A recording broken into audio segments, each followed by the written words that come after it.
To those of you who just arrived or attend or are here this afternoon, we are going to have a water baptism ceremony. Uh, Brother Mark Edrosolano was added to the membership of Redeemed by Grace Baptist Church this morning. Upon hearing his testimony and upon the unanimous acceptance of the membership of RGBC, for Brother Mark, to be an additional member of this local church. After my preaching or teaching this afternoon, uh, there will be a baptism ceremony. And after the baptism ceremony will be the Lord's Supper.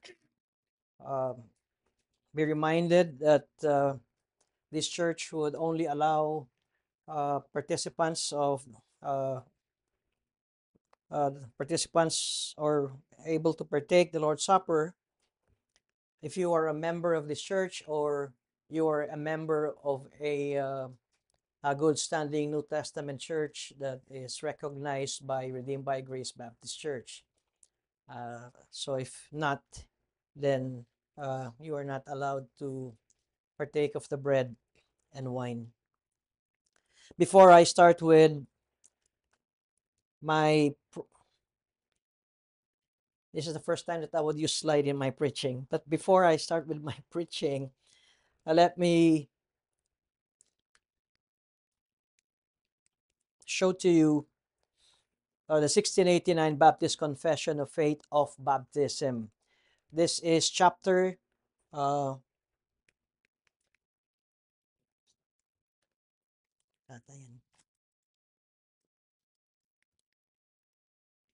ay, naka-off.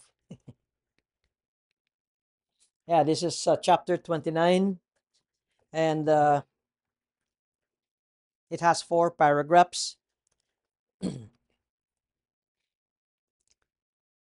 In paragraph 1, baptism is an ordinance of the New Testament ordained by Jesus Christ to be unto the party baptized, a sign of his fellowship with him in his death and resurrection, of his being engrafted into him, of remission of sins, and of giving up into God through Jesus Christ, to live and walk in the newness of life. Those who do actually profess repentance towards God, faith in, and obedience to our Lord Jesus Christ are the only proper subjects of this ordinance. The outward element to be used in this ordinance is water, wherein the party is to be baptized in the name of the Father, and of the Son, and of the Holy Spirit. Immersion or dipping of the person in water is necessary to the due administration of this ordinance. Let's pray. We ask you once again, Father, to prepare our hearts or our minds as we study the doctrine of baptism, which is a very important doctrine amongst us Baptists. And this is the distinction of a Baptist church compared to Reformed churches. May we humbly thank you that you have given us this doctrine, which we humbly believe is what the Bible and the New Testament is teaching. In Christ's name, amen.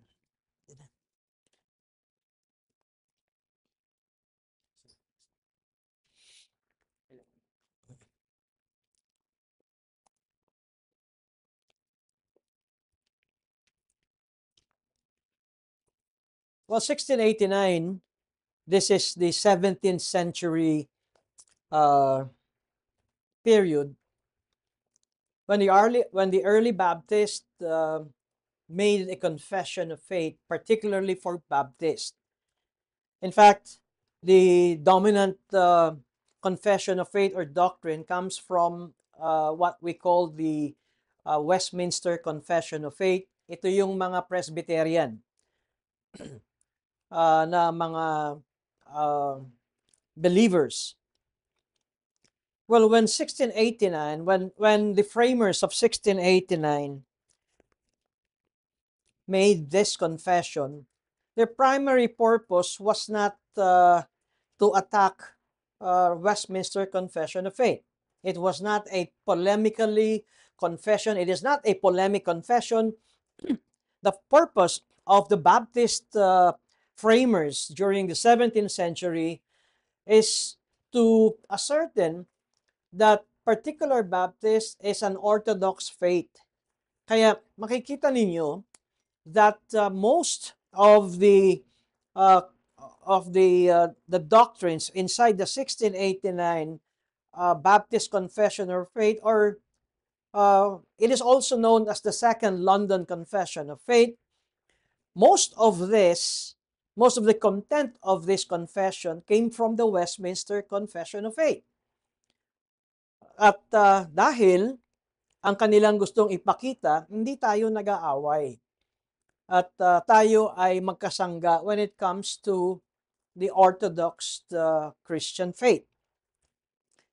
But in this chapter, itong chapter 29, although in the introduction of To the Judicious Reader during the 17th century, that they stressed that their aim is not a polemic purpose of this confession, meaning we are in agreement when it comes to the doctrines of salvation, but the Baptists clearly stated their doctrine of what the water baptism is.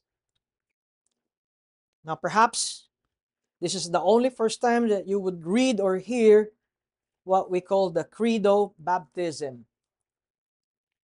And as a Baptist preacher,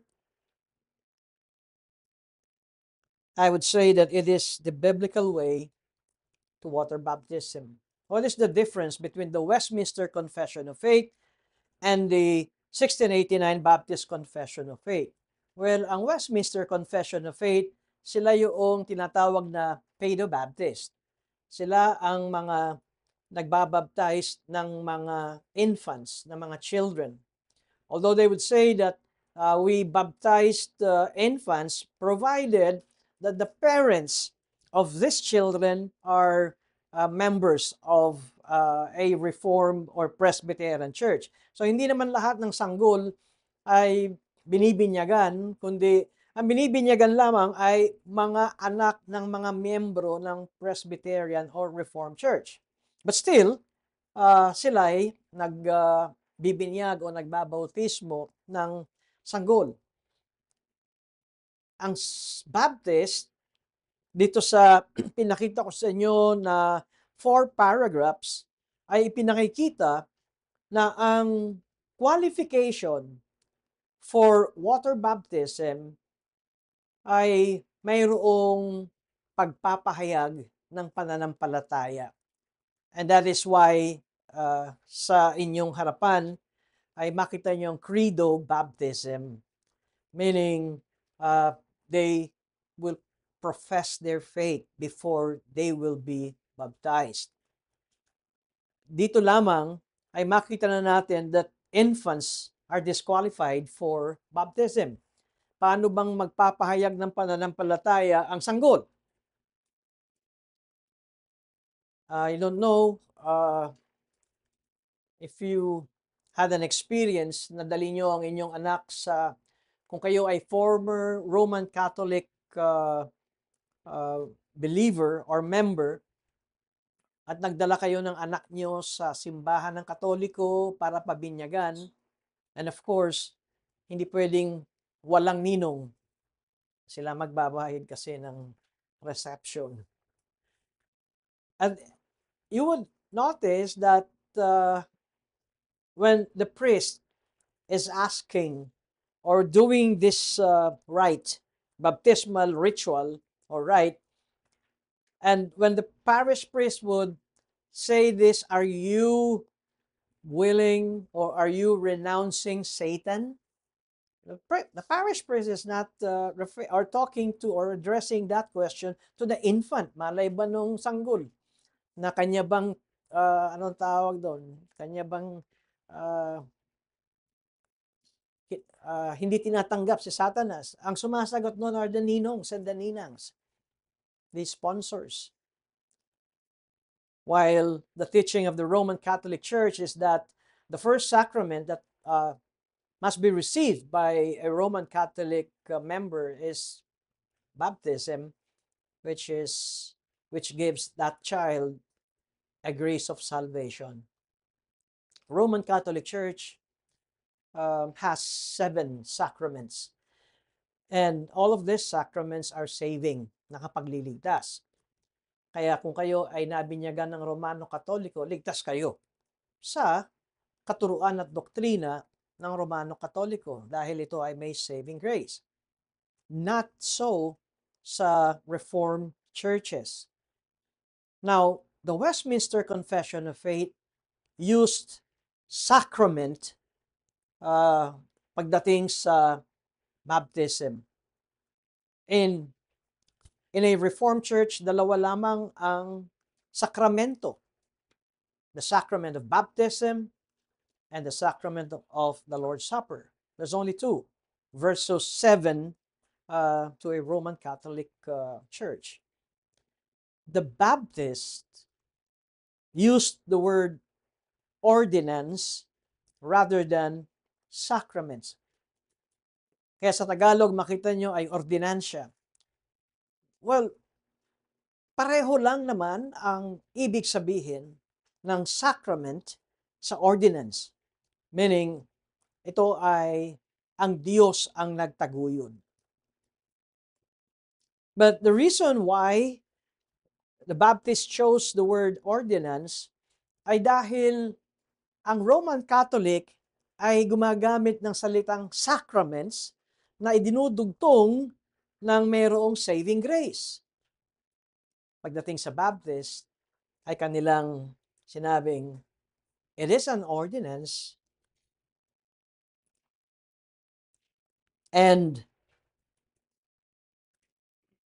it is ordained by Christ. Doon lamang sa salitang ordinance and ordain, you would see the similarity that it is ordained by Christ and can only be found in the New Testament. Now, in these 4 chapters or 4 paragraphs of the 1689 Baptist Confession of Faith, makita na natin agad what is the definition or the meaning of baptism. And who are the subjects of baptism? The subjects are not infants. Kahit na sila ay infants ng godly Reformed church members. Because infants could not profess their faith. Kaya pag tinanong tayo, ano ba kayo? Credo baptism. We believe na ang binabautismuhan ay alam niya, naiintindihan niya ng maliwanag ang kanyang faith, ang kanyang pananampalataya. And so, these are the subjects. The subjects, we will see, are those not only who understood the gospel, but who repented of their sins and put their faith and trust sa ating Panginoong Jesus. Infants could never do that. And then the mode of baptism. Ano ba ang kaparaanan ng bautismo? Sa Katoliko, winiwisikan ng sanggol. Sa Reformed churches, sa Presbyterian, it's also through sprinkling. Not in a Baptist church. Because a Baptist church, and if you still remember what was flashed in front of you, is The usage is water, but it is sa pamamagitan ng immersion or dipping. And there is a biblical explanation kung bakit nilulubog. As you can see, now we have a baptismal pool, a portable baptismal pool. Lulubog naman palagay ko si Mark dyan. Dahil pag humiga. There is a biblical teaching about why a subject must be immersed. And then the meaning of baptism. It is a Greek word, baptizo, na ang ibig sabihin is to dip or to immerse. Kaya, with humble declaration na sinasabi ko, if merong makakapanood ng ating video na isang Presbyterian member, I'm sorry to nasabihin sa inyo that by the word itself, by the Greek word itself, which means immersed or dip, and then if we go to the New Testament, makikita natin ang nangyari kay Jesus Christ nung siya ay binautismo ni John the Baptist. And if we go to other passages in the New Testament, there is always this water. At itong water na ito, ang subject ay nandoon sa tubig. Now,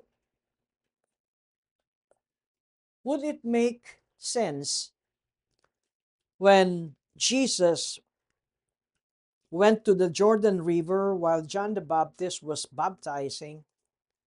At ang sabi rito, and Jesus went into the river. At pagkatapos ang ginawa ni John the Baptist, kumuha ng tabo at winisikan. Would it make sense? Kasi other churches would say that baptism is through sprinkling. Nandun ka na nga sa ilog at tatabuan ka pa.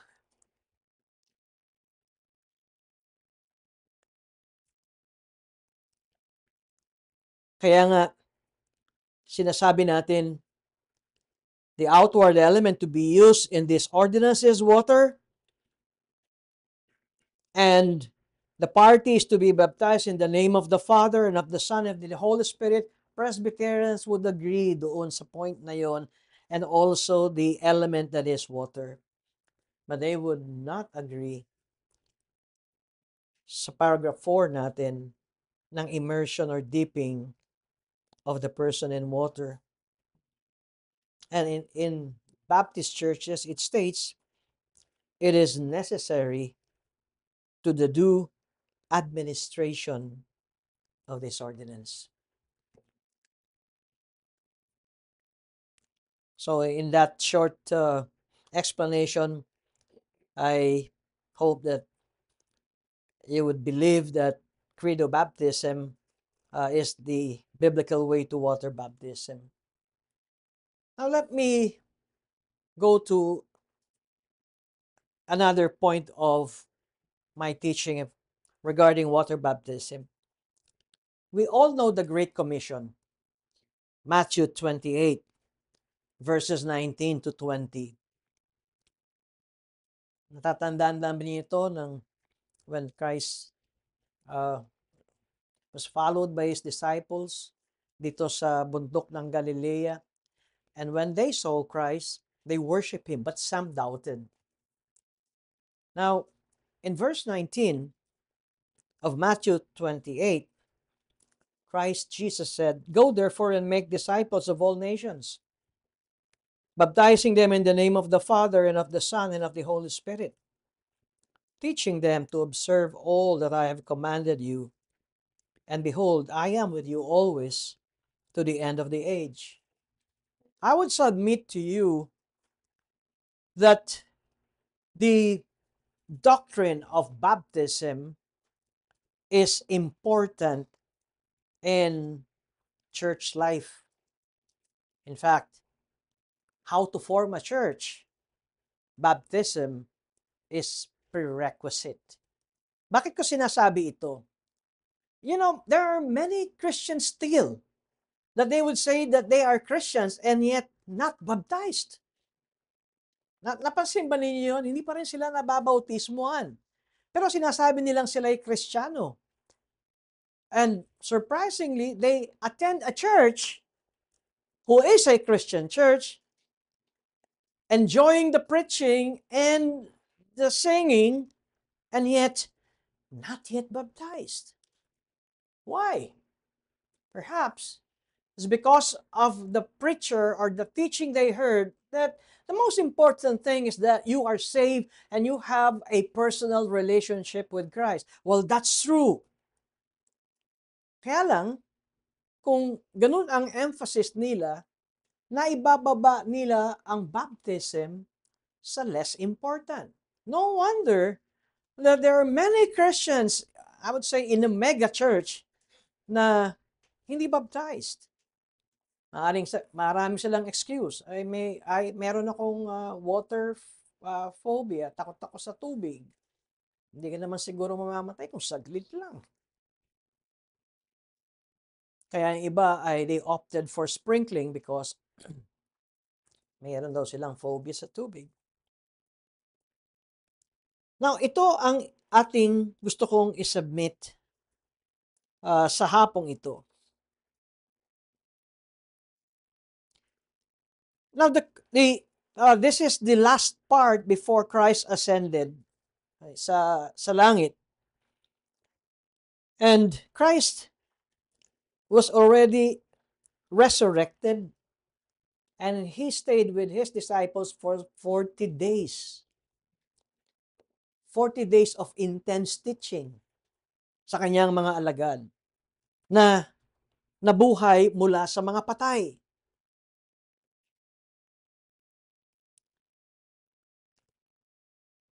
At sabi ko nga,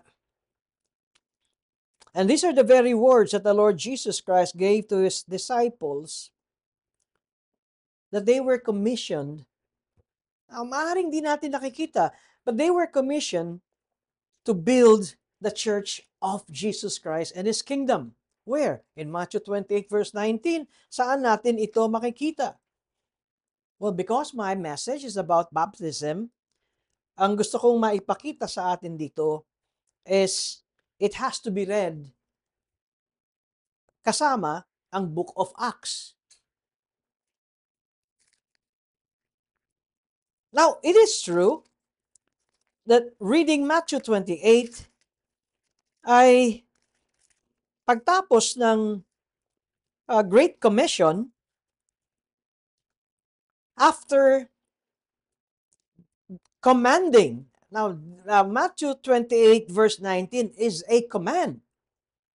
Go therefore and make disciples of all nations, baptizing them in the name of the Father and of the Son and of the Holy Spirit, teaching them to observe all that I have commanded you. Saan dito yung sinasabi natin they were commissioned to build the Church of Christ in this passage? Well, para makita natin ang importance nito, we need to connect the book of Acts. And this is where it happened. Christ gave them the order or the command not only to evangelize, but also to teach, to baptize everyone in the name of the Father and of the Son and of the Holy Spirit. Now, when they were gathered in the upper room, now I'm referring to the book of Acts. Anong makikita natin dito? And in Acts chapter 2, sila'y napuspos ng Holy Spirit and the 120 early believers spoke in tongues. Now, these are the Jews that came from different places. Ito yung sinasabi ko mga mistiso ng mga Israelita. Because of the persecution, they were dispersed at pagkatapos sila ay napunta sa different places. And in in the book of Acts, the places were mentioned, and they were the Parthians, the Medes, and the Elamites, and residents of Mesopotamia, Judea, and Cappadocia, Pontus, and Asia, Phrygia, and Pamphylia, Egypt, and the parts of Libya belonging to Cyrene, and visitors from Rome. This is in Acts chapter 2, verses 9 and following. And yet, these are Jews. Mga Hudyo ito. Ang reason kung bakit nandun sila sa Jerusalem is they want to celebrate the Feast of Pentecost. And so, kahit na sila ay malayo at maaring iba na ang lengguwahe nila dahil matagal na silang nandun, marami tayo nakitang ganyan. Ako, nagulat ako nung sa may Jensan, sa Mindanao, pag tinanong ko yung origin, Tagalog. Pero bakit fluent ka sa Bisaya? Kasi dito na kami lumaki. Nag-migrate yung, meron nga doon, ang alam ko, yan ay melting pot, merong mga Ilocano, kaya marunong sila mag-Ilocano, marunong sila mag-Bisaya. Now, here is an example that these Jews can speak these languages. Diba sinabi ng Panginoong Jesus, huwag kayong lumisan hanggat di nyo matanggap ang kapangyarihan mula sa itaas. And that is the power from on high. And they began to speak in other tongues as the Spirit gave them utterance. Now, itong mga Hudyo na ito at mga Hudyong galing sa malalayong lugar, they were amazed and astonished, saying, "Are not all these who are speaking Galileans? And how is it that we hear each of us in his own language?" At ito ang mga nabanggit na mga lugar na kanilang pinanggalingan. What does this mean? And then Peter, standing with the 11, lifted up his voice and addressed them, "Men of Judea and all who dwell in Jerusalem, let this be known to you and give ear to my words. For these people are not drunk, as you suppose, since it is only third hour of the day. But this is what was uttered through the prophet Joel. And in these days it shall be, God declares, that I will pour out my spirit on all flesh." Now, ano ang sinasabi ko? Kanina sa Matthew 28, the disciples were commissioned by Jesus to go into all the world. Pero dito, it seems that the world went to Jerusalem at napakadaling mag-preach. These are an example of all the world. Now, these people are now hearing the gospel, the preaching of the Lord Jesus Christ. At makikita natin, when Peter had a long sermon rehearsing the Old Covenant or the Old Testament, and then pointing na lahat ng inihahanda sa Old Covenant ay itong ang Panginoong Jesus na inyong pinatay, na inyong pinako sa krus. And they were cut to the heart. At anong kanilang sinabi? Upon hearing, in verse 37 of Acts chapter 2, "Now when they heard this, they were cut to the heart and said to Peter and the rest of the apostles, 'Brothers, what shall we do?'" They were convicted. And Peter said to them, "Repent and be baptized, every one of you, in the name of Jesus, for the forgiveness of your sins, and you will receive the gift of the Holy Spirit."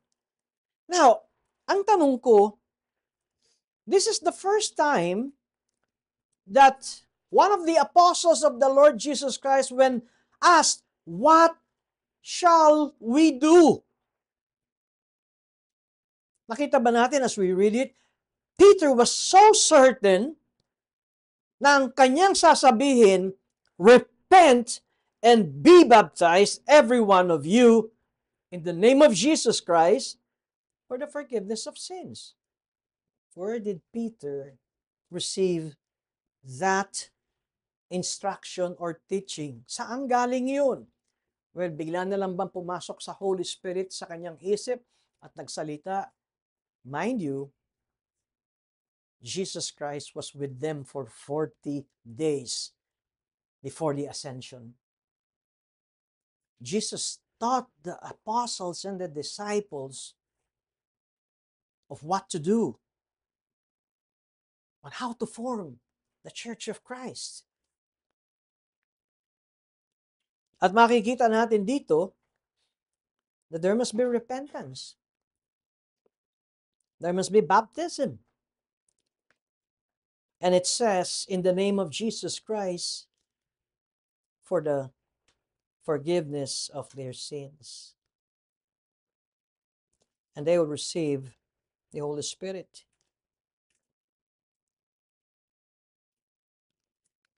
The Great Commission is not only going out and preaching the gospel or evangelizing the unbelievers. The Great Commission is not only teaching the people or discipling them. The Great Commission is teaching all of Christ's teaching to those who will receive the word. The Great Commission must be connected sa building ng Christ's kingdom.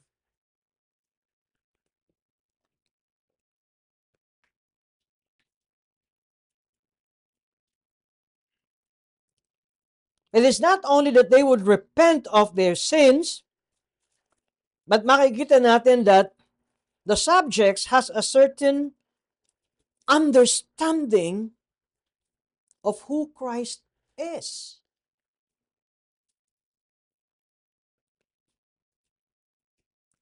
The long sermon of Apostle Peter declared to these people that it was Christ all throughout from the Old Testament ang siyang talagang makapagpapatawad ng kasalanan ng isang taong kung siya'y tatanggapin sa Diyos. It is only through Christ.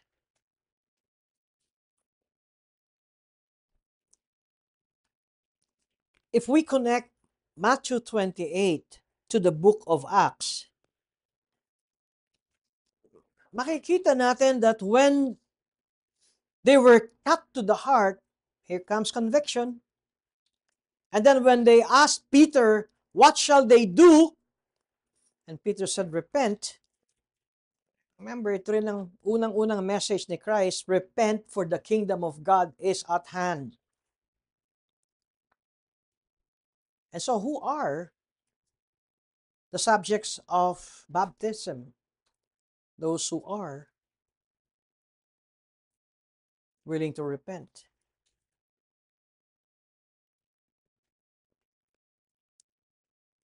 And before receiving them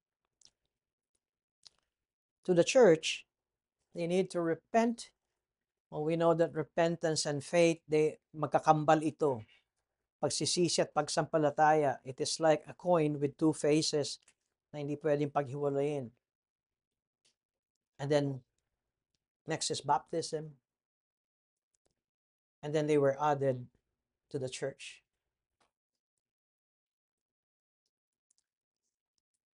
At makikita natin kung ano ang naging bunga ng preaching ni Apostle Peter, the repentance, the baptism, and when they were added to the church. How many souls were added to the church? 3,000 souls. So, Ngayon, ang kanila ng church attendance or church membership is 3,120. No, ito yung sinasabi ko. These numbers, why do they have these specific numbers?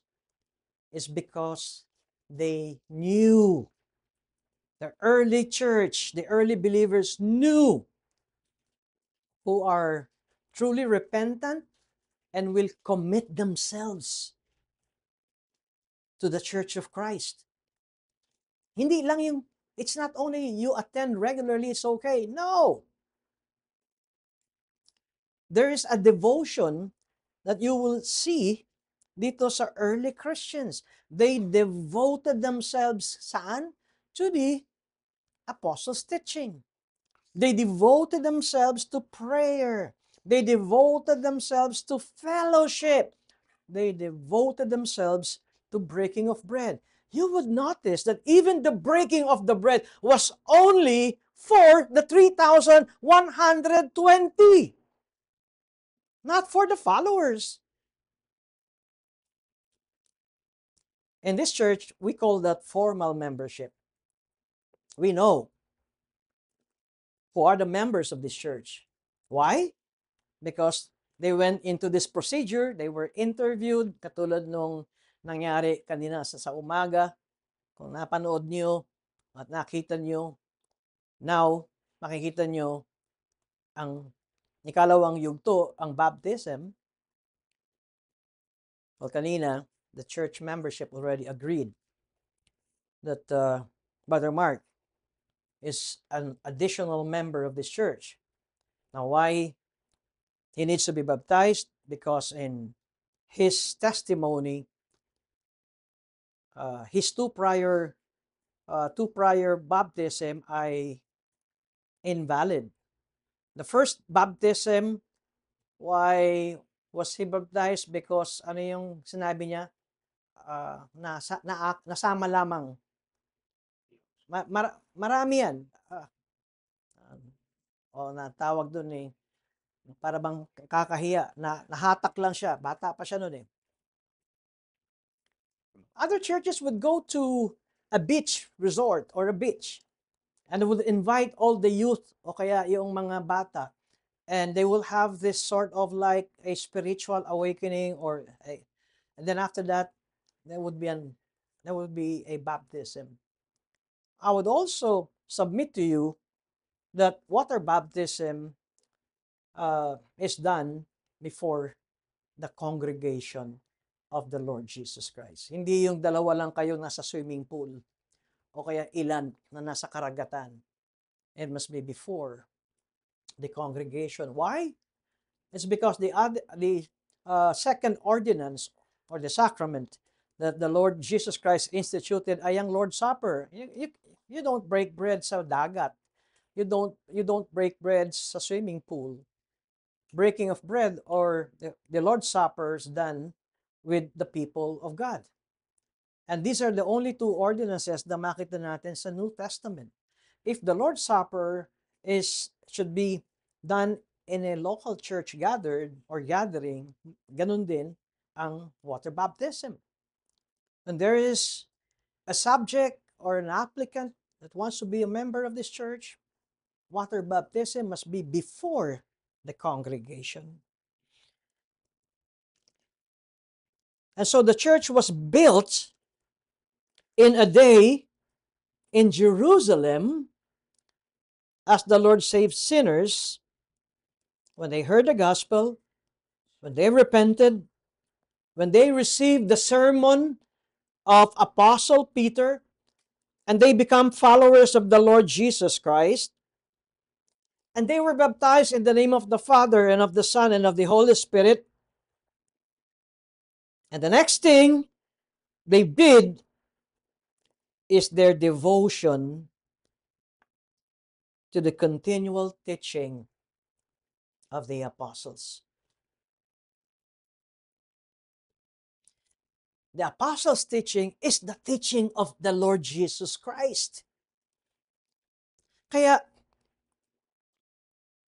minsan maraming mga Christians that are grasshopper Christians Or kanina meron tayong sweet dito, yung palitaw. Alam niyo, lulubog, lilitaw.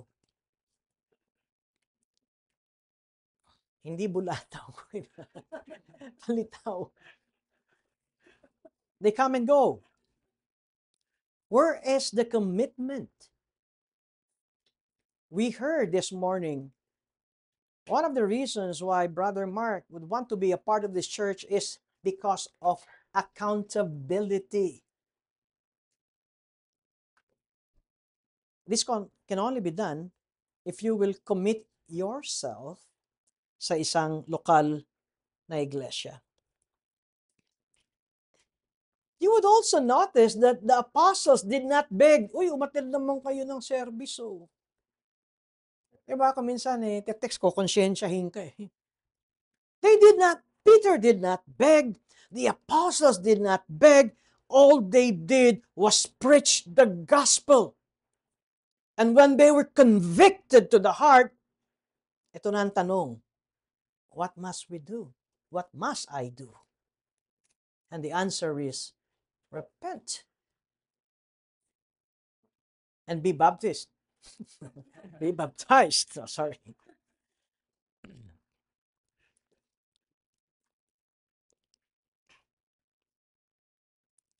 And this is the early church.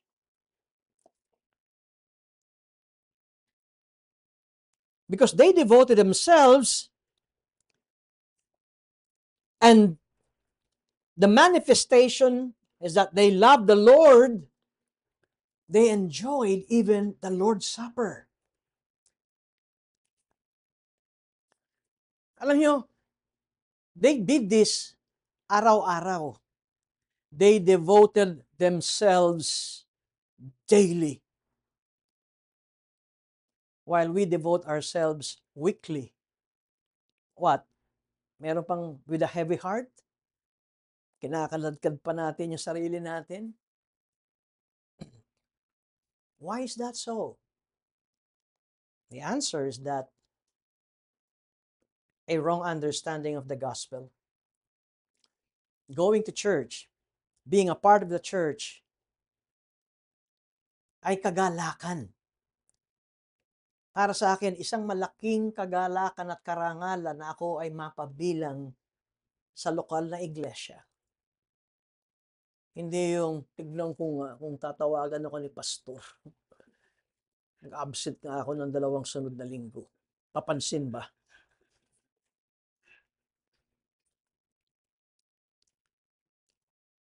Now, another meaning of the gospel that I want us to see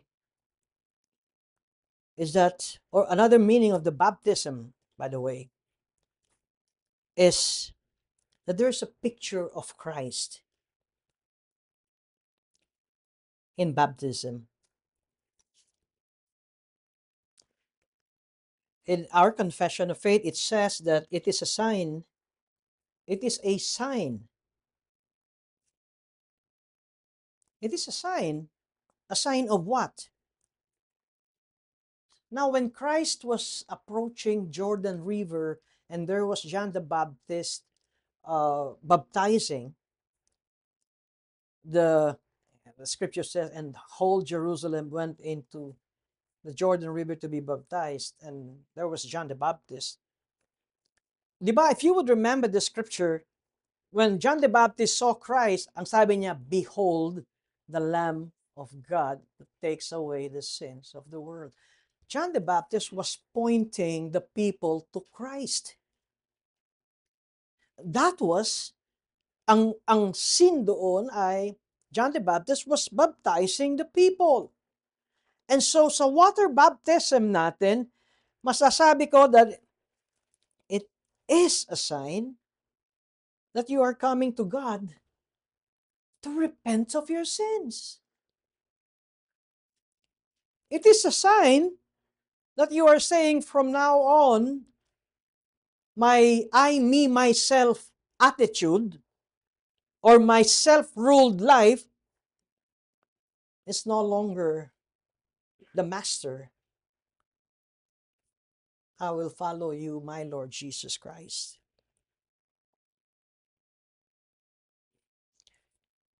Now, in Luke chapter 3, the followers or disciples of John the Baptist, you would see this in verses 7 to 14, when John the Baptist preached and said that his followers ought to bring forth fruits worthy of repentance. And then they asked, what does this mean? Lumapit yung tax collector. And he said, John the Baptist said to the tax collector, wag ka mangungutong. Yun ang sinabi ni John the Baptist. You don't take more than you're supposed to. Now here comes the soldier. I am a soldier. What must I do? What does repentance means? And John the Baptist said, if you're a soldier, you obey your commander and do not illegally take things from the citizens or from others, because you should bring forth fruits worthy of repentance. Meaning, there must be a change of life, not in terms of what meritorious work that makes one right with good or showing it to God, but rather that the evidence of a heart that you found the Savior, and the only thing you need to do is accept what the Savior did for you. Turn from your selfish life. Baptism also is a sign or a symbol of confessing Jesus Christ as your Savior. And you're also saying that from now on, you are the Lord of my life. Oh, by the way, you're already saved. A subject sa baptism is already saved. But now, this baptism ay iyong ipinakikita. It is a symbol, it is a sign, and it is like you are proclaiming to the world. Kaya nga sabi ko, ito'y ginagawa sa church. You're proclaiming to those people in the church that you are now beginning or starting a walk of repentance. It is a proclamation, I follow Christ. From now on, I'm following Christ. And so baptism represents a repentance from sin and a turning to Christ as Savior, God, and Lord. It is just like you are proclaiming to the people that are witnessing your baptism that from now on, I am the Lord's. I follow my Savior.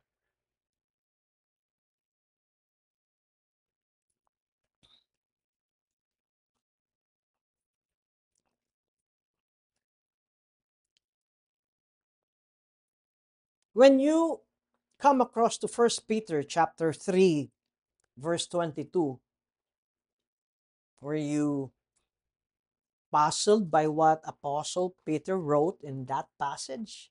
1 Peter 3:22.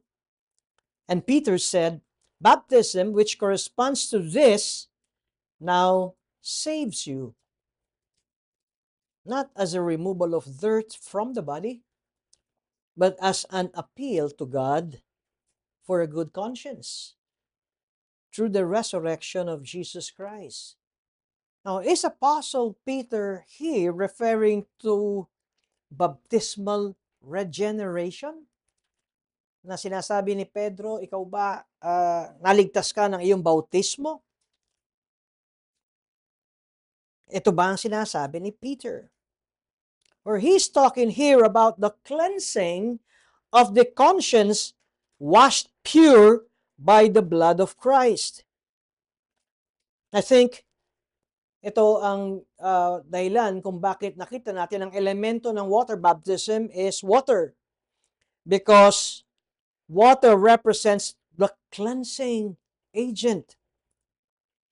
And so it represents the cleansing from guilt by the blood of Christ.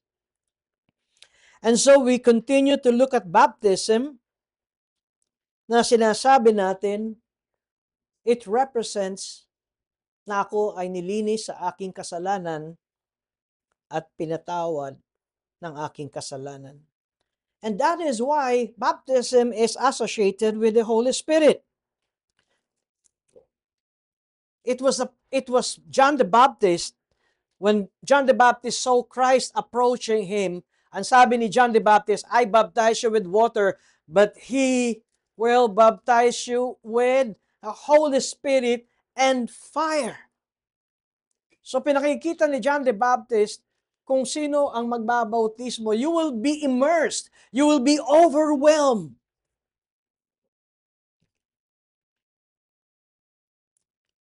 with the Holy Spirit and fire. It is a symbol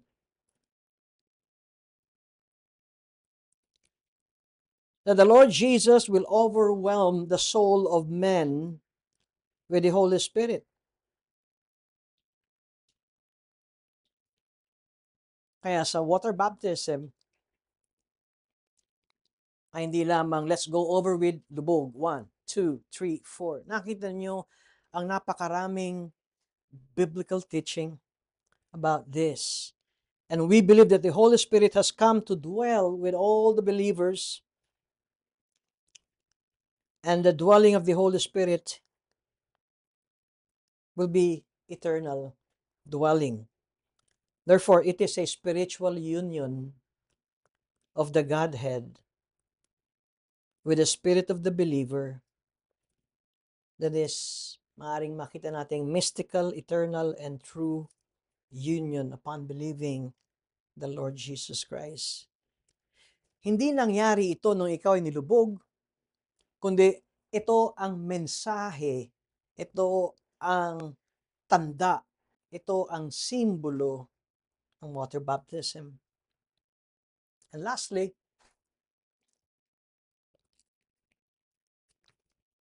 sa Romans chapter 6,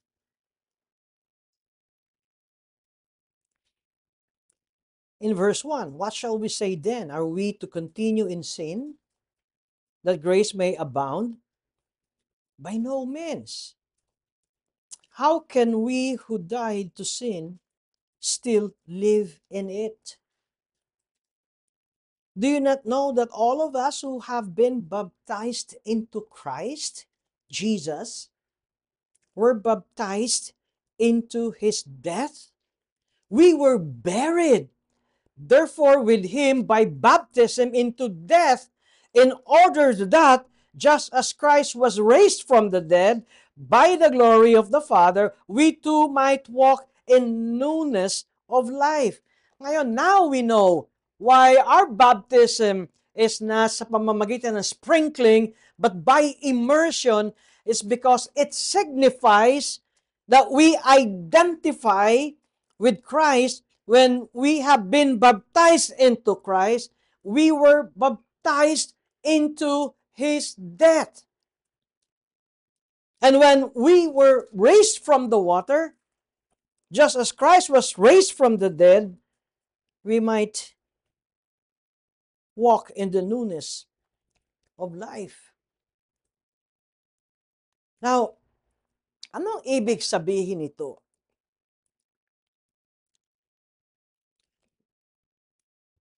We buried our old self.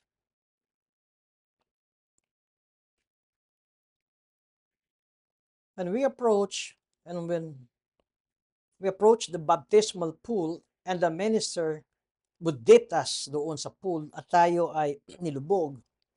Nilubog na natin. We are proclaiming, we are saying, we are declaring sa madlang people that I'm burying my old self. At kapag ikaw ay inahon, that I will walk in the newness of life.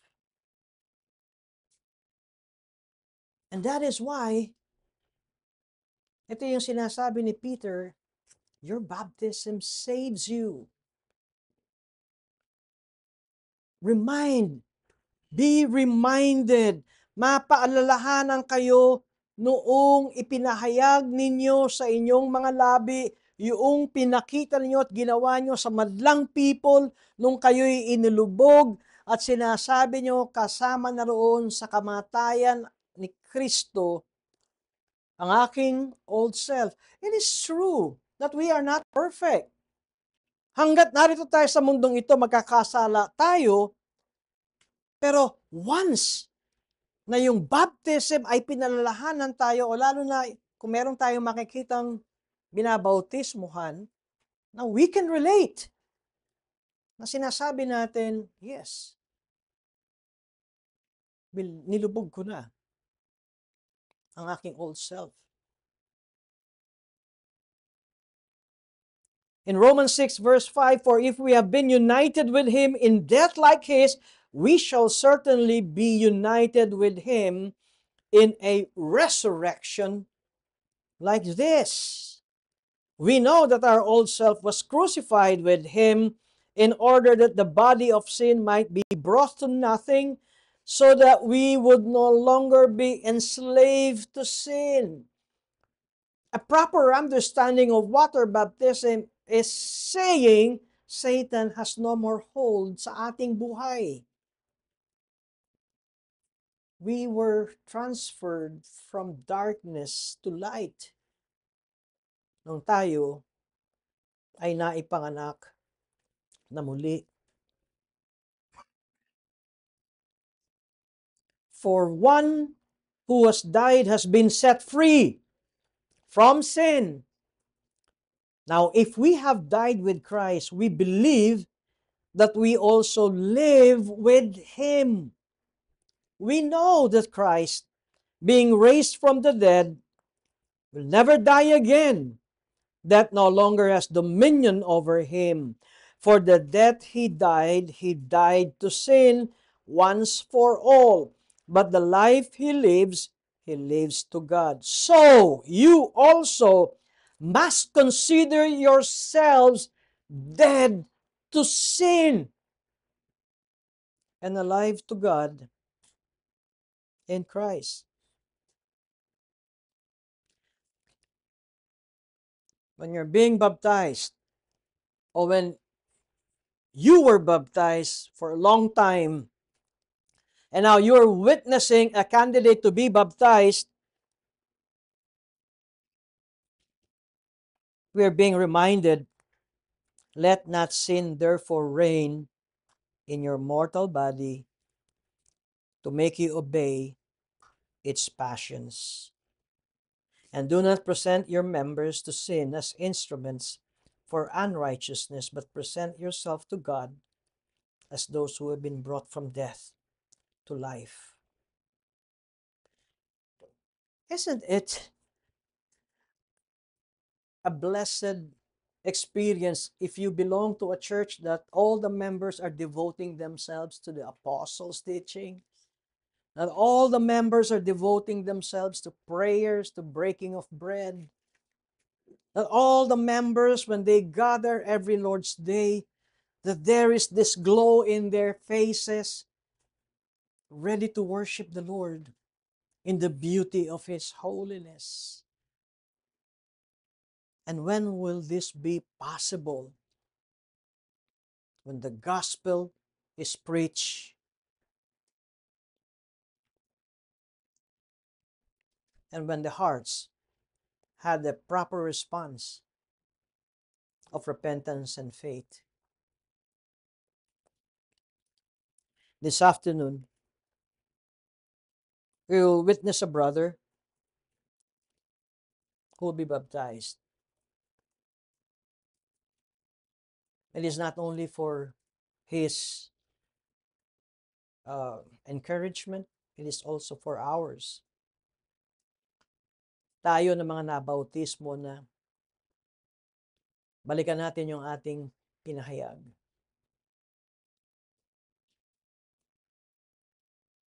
It's not only because matapos kang mabaptize sa isang gathering o sa isang outing, sabi mo, yay, from now on, I belong, I to belong. You belong to whom? You belong to Christ. Pag-aari ka ni Kristo. Live your life under the authority of the Lord Jesus Christ. Mga kapatid,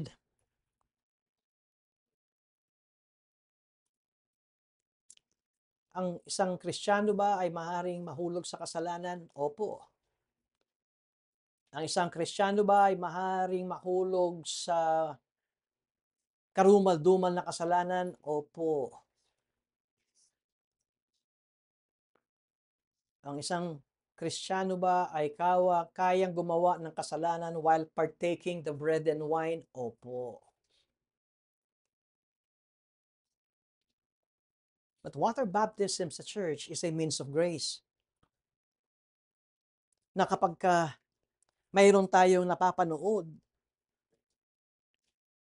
nangungusap sa atin ang seremonyang ito na sinasabing, di ba ikaw ay nabautismo na rin?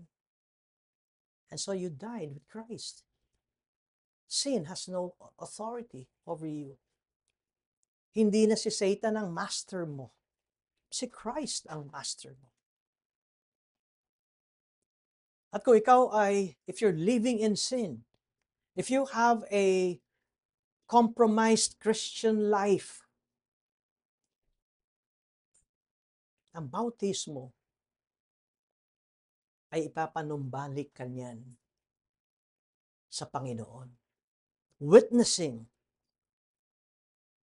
baptism ceremony sa church ay nangungusap na magbalik loob ka sa Panginoon. Do you know that magbalik loob sa Panginoon ay kasama na rin ito magbalik loob ka sa iglesia?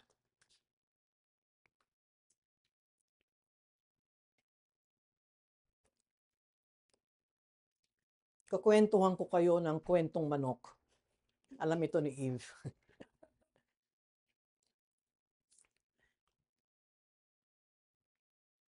yung aming apo ay niregaluhan ng sisiw. I think it's only a week's old chick. Pinangalanan niyang Bluey kasi color blue. Sisiw. Alam niyo yung mga nabibiling sisiw.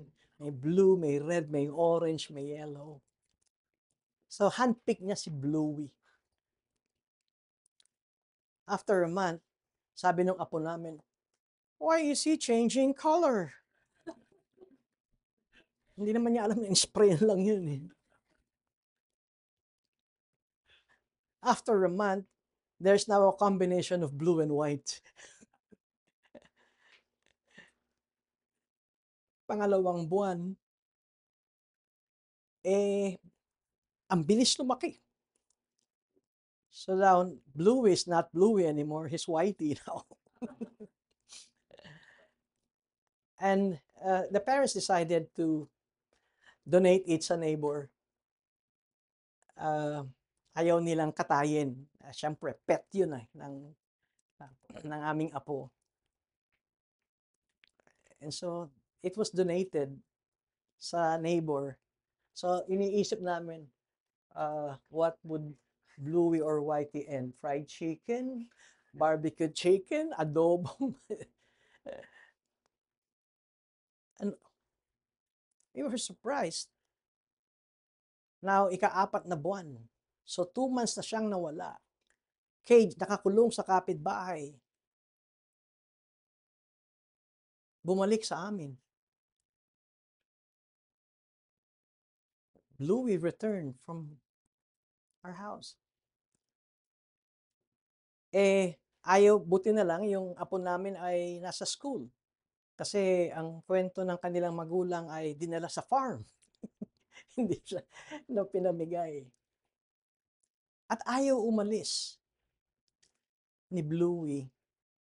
At pumunta siya doon sa corner niya, kung saan siya inilalagay, without the cage now. Now, hindi na siya isang chick. Isa na siyang rooster. At tinataboy siya ng maid ng aming apo. umiiyak at nagagalit. Ayaw umalis. And it came to my mind, look at this chick. Lumaki sa amin, inalagaan namin, pinamigay, pero nung nakawala, bumalik. At pinapalo, ayaw umalis. At sinasabi nitong si Bluey, I belong here. I am owned by you. Sisiw ito. Ano pa kaya ang mga anak ng Diyos?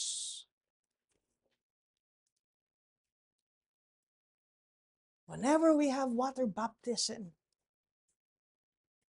nangungusap sa atin ng Diyos, I owe you. I am your master. Fear not. I will never leave you. I'll take care of you. Magkapagpapatuloy ka. Huwag kang maniwala na hindi mo kayang mamuhay ayon sa kalooban ng Diyos.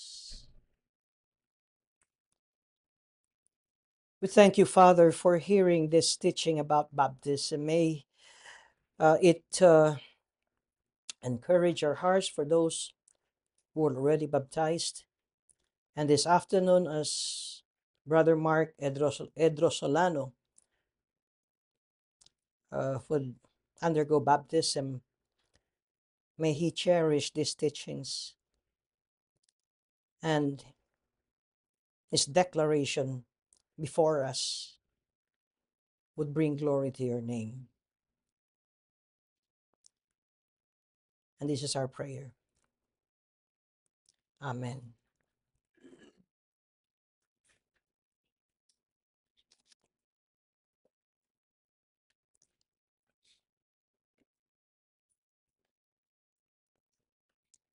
And so,